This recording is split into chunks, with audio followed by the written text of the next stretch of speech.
Hello guys, for today's video, watercolor painting na sadta. Dali raman mag-painting kani diri dapita. Kuan bali-balas, baybay ni siya, baybay nasa baybay. Ani siya balas, bali ang balas na siya. Tapos kaning sa pikas na side mga tubig. Ano lang. Nakoy reference nga natanaw guys, pero dili lang ako ipakita.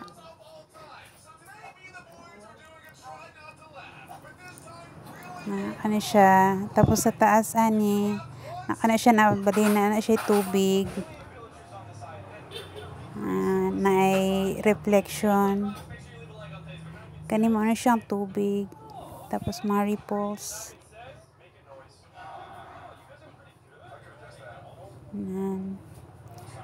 Dali naman gud magkuan guys. Dali ra siya mag-painting. Di magikupod kabalo sa una. Bali kani gani nga kuan murag man ni daghan pong sayop. Dili ra kayo halata. Ano siya mga sayop.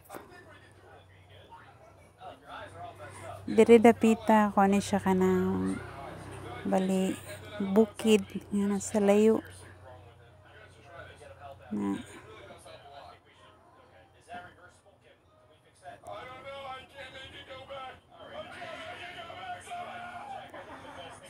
mga bukid ade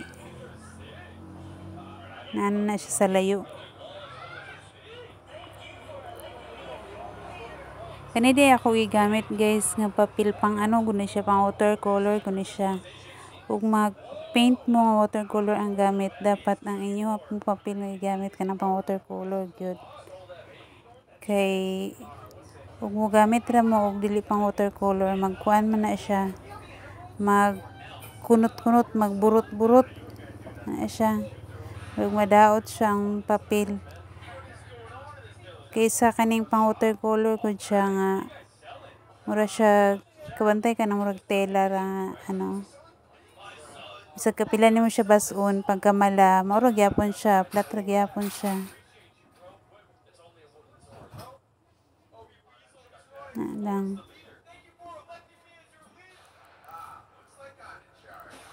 Tsada gani siya pag mag-layer kuan ka, mag-apply ka layer by layer. Primero light anay. Tapos kung asa dapit na panasan niyo, asa dapit mo nga dark na imo patungan. Hulaton sa nimo nga mamalat ang una nimo nga gibutang. Antes nimo patungan og kuan na pod mas dark na nga shade.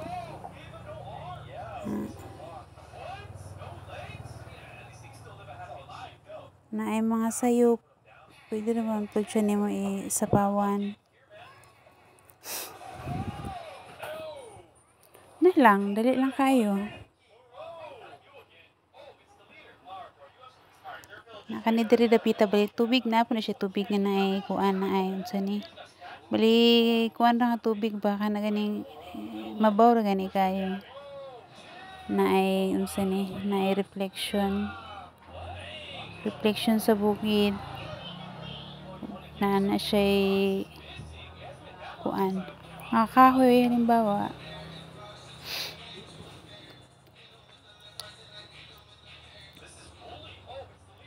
Kani kalisod ko ani diri dapita. Dili ko kapormas tao. Murag kakalat siya pero okay raman. Pang distract lang pula kayo. Na okay siya. Ako siya gi-frame. Thank you.